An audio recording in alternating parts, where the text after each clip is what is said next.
Hai semuanya, perkenalkan nama aku Muhammad Ihsan. Kali ini aku akan mempresentasikan sedikit tentang salah satu tokoh pemikir politik dari Timur, yaitu Konfusius. Konfusius yang dikenal dalam bahasa Tiongkok sebagai Kongzi atau Kongfuzi merupakan seorang filsuf atau pemikir yang lahir pada masa dinasti Zhou di Tiongkok kuno. Konfusius lahir pada tahun 551 sebelum Masehi di negara bagian Lu yang pada era sekarang berada di provinsi Shandong, Tiongkok. Konfusius dilahirkan dengan nama asli Kongqiu dari keluarga yang mengalami penurunan status sosial, di mana ayahnya Kong He merupakan seorang komandan militer yang cukup terkemuka di negara bagian Lu, tetapi meninggal ketika Konfusius masih sangat muda, sehingga ibunya Yan Zhengzai harus membesarkan Konfusius sendirian dalam keadaan kemiskinan setelah kematian suaminya.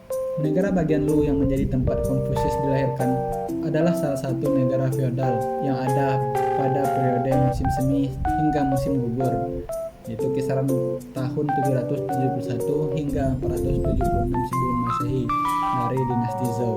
Ini adalah masa ketika di mana kekuasaan politik terfragmentasi dan negara-negara bagian sering terlibat dalam konflik untuk mendapatkan dominasi kekuatan di wilayah-wilayah kekuasaan lawannya. Selain itu, situasi sosial yang buruk juga ditandai dengan terpecahnya dalam hierarki sosial dan moralitas yang sangat menurun, sehingga lingkungan ini memberikan latar belakang yang subur dan menjadi landasan bagi Konfusius untuk mengembangkan pemikiran tentang etika dan pemerintahan yang lebih baik. Kemudian, apa sih kontribusi filosofis dari Konfusius? Nah, kontribusi utama Konfusius terletak pada pengembangan ajaran-ajaran etika dan moralitas yang kemudian dikenal sebagai Konfusianisme. Dia mengajarkan pentingnya nilai-nilai seperti kebaikan, kesopanan, ketaatan kepada otoritas, dan penghormatan terhadap leluhur. Konfusius dikenal karena mengembangkan ajaran-ajaran filosofis yang menjadi landasan hidup yang beretika dan bermoral. Krisis etika dan moralitas yang terjadi dalam sistem pemerintahan pada era tersebut mendorong Konfusius untuk memulai karirnya sebagai pejabat pemerintahan di negara bagian Lu. Konfusius dipercaya atas kebajikannya untuk memegang berbagai posisi krusial dalam pemerintahan, termasuk sebagai pengawas gudang dan pejabat pertanian. Namun dalam sejarahnya, tercatat bahwa pengabdian terbesar Konfusius adalah dalam bidang pendidikan, di mana Konfusius dikenal membuka sekolah dan secara langsung turun untuk mengajarkan berbagai ilmu kepada murid-muridnya. Yang mana hal ini sangat berbeda dengan tradisi pada zaman tersebut, yaitu pendidikan hanya khusus disediakan kepada orang-orang terpilih saja, yang kemudian digantikan oleh Konfusius dengan membuka pintu pendidikan bagi semua orang yang ingin belajar. Konfusius berusaha untuk menerapkan ajaran dalam pemerintahannya. Pada usia sekitar 50 tahun, ia diangkat menjadi seorang pejabat tinggi di negara bagian Lu sebagai Menteri Hukum, yang kemudian sebagai Perdana Menteri. Konfusius berusaha untuk menerapkan prinsip-prinsip moral dalam administrasi negara, di mana selama masa jabatannya diketahui bahwa negara bagian Lu mengalami periode stabilitas dan kemakmuran. Namun, intrik politik dan ketidaksetiaan di kalangan pejabat menyebabkan Konfusius meninggalkan posisinya dan mengembara selama beberapa tahun. Sehingga dari hal tersebut, ada beberapa poin pemikiran filsafat yang dapat diterima. Yang pertama yaitu tentang penekanan dan etika moralitas, kemudian hubungan sosial, ketiga pendidikan, keempat kepemimpinan dan pemerintahan, dan kelima penekanan pada ritual. Kemudian, apa sih pengaruh dari ajaran Konfusius? Nah, meskipun tidak mendapatkan dukungan politik yang kuat selama hidupnya, ajaran-ajaran Konfusius tetap berpengaruh luas di Tiongkok dan Asia Timur lainnya. Konfusianisme tidak hanya menjadi landasan budaya dan moral di Tiongkok, tetapi juga mempengaruhi banyak aspek kehidupan di Asia Timur dan bahkan di seluruh dunia. Konsep seperti penghargaan terhadap otoritas, penekanan pada nilai-nilai kekeluargaan dan hierarki sosial, serta pentingnya pendidikan dan pengetahuan telah menjadi bagian integral dari budaya dan sistem nilai di berbagai negara. Selain itu, ajaran Konfusianisme juga mempengaruhi bidang-bidang seperti politik, etika, hubungan antar manusia, dengan menekankan pentingnya kesopanan, harmonisasi sosial, dan keseimbangan dalam hidup.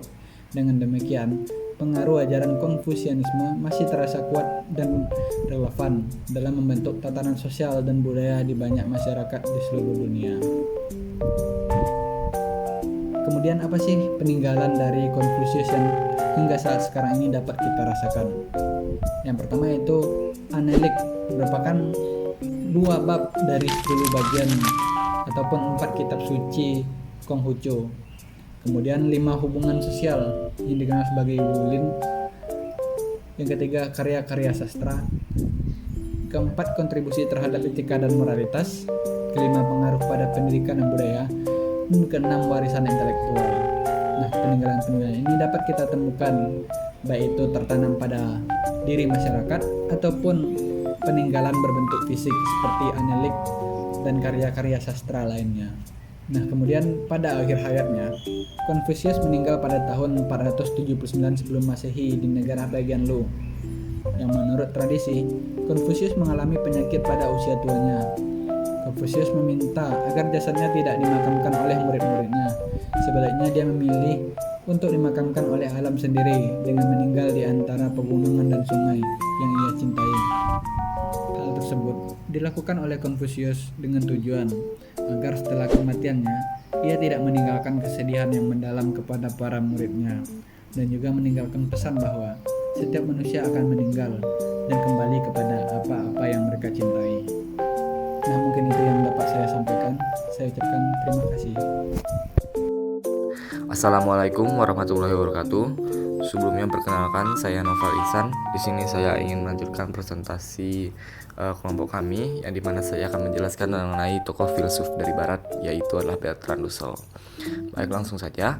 Bertrand Russell adalah seorang filsuf, ahli logika, dan reformis sosial Inggris yang terkenal yang memberikan kontribusi signifikan dalam berbagai bidang, termasuk matematika, logika, epistemologi, dan filsafat.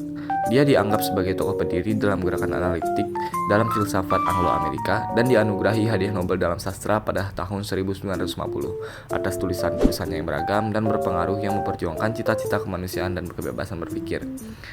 Lalu selanjutnya, Bertrand Russell ini kan sudah banyak berkontribusi signifikan dalam berbagai bidang, dan dia juga memberikan beberapa karyanya seperti yang diantaranya saya mencantumkan 2 di sini. Yang pertama adalah The Problems of Philosophy yang dikeluarkan pada tahun 1912. Jadi di buku ini Bertrand Russell menjelaskan tentang isu-isu filsuf yang berada pada era 1912 yang itu. Lalu yang kedua ada A History of Western Philosophy yang dikeluarkan pada tahun 1945, yang dimana dia membahas soal filosofi barat di filsuf presokratik di awal abad 20. Dari banyaknya kontribusi Bertrand Russell di berbagai bidang, saya mencantumkan ada 2 yang saya cantumkan di sini, yang diantaranya ada aktivisme sosial dan politik, yang dimana dia ini adalah seorang reformis sosial dan pasifis yang vokal. Bertrand Russell berkampanye melawan perang, menganjurkan perlucutan senjata nuklir, dan mendukung berbagai penyebab progresif sepanjang hidupnya. Lalu yang kedua ada reformasi pendidikan. Bertrand Russell percaya pada pentingnya pendidikan untuk kemajuan individu dan sosial. Dia menulis tentang pendidikan dan bahkan mendirikan sekolah bersama istrinya, Dora, yang menerapkan banyak teori pendidikan yang dianutnya.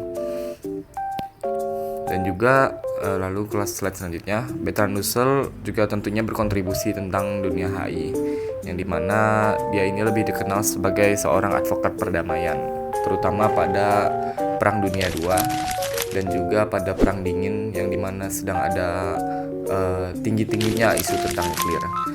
Jadi yang pertama, Russell ini merupakan orang yang pasifis. Dia berkontribusi pada pasifisme. Dia ini merupakan advokat perdamaian yang menonjol dan penentang perang yang vokal. Sikap filosofinya terhadap pasifisme terlihat selama Perang Dunia I dan konflik-konflik berikutnya, di mana ia berargumen melawan kesia-siaan dan kesalahan moral perang. Lalu yang kedua, perlucutan senjata nuklir. Selama Perang Dingin, Russell menjadi tokoh terkemuka dalam kampanye perlucutan senjata nuklir. Karya dan aktivismenya menyoroti konsekuensi bencana dari perang nuklir dan pentingnya kerjasama internasional untuk mencegahnya. Ia ikut menulis Manifesto Russell and Einstein pada tahun 1955 yang menyerukan resolusi damai untuk konflik internasional dan penghapusan senjata nuklir. Jadi dapat dilihat bahwa Bertrand Russell ini merupakan orang merupakan advokat perdamaian. Dia melihat bahwa perang itu merupakan hal yang sia-sia dan hal itu juga melanggar moral dari manusia sendiri. Sebagai filsuf, ia lebih mendukung pendekatan pasifisme ketika menghadapi konflik. Lalu di slide selanjutnya ada juga beberapa kontribusinya dalam dunia HI selain pasifisme dan pelucutan senjata nuklir, yang dimana adalah Bertrand Russell merupakan orang yang anti imperialisme.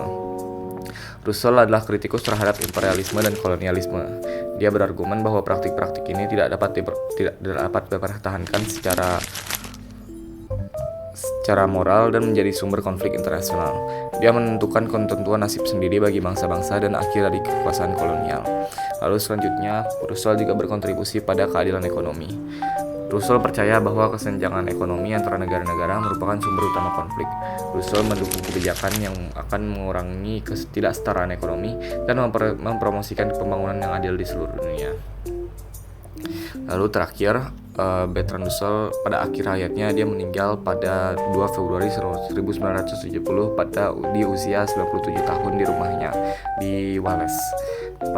Meskipun pada akhir hayatnya Russell ini tetap aktif menulis, berbicara, dan berpartisipasi dalam berbagai gerakan sosial dan politik.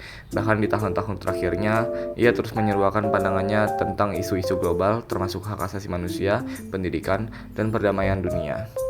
Bertrand Russell juga meninggalkan warisan intelektual yang kaya dan beragam yang terus mempengaruhi berbagai disiplin ilmu dan gerakan sosial.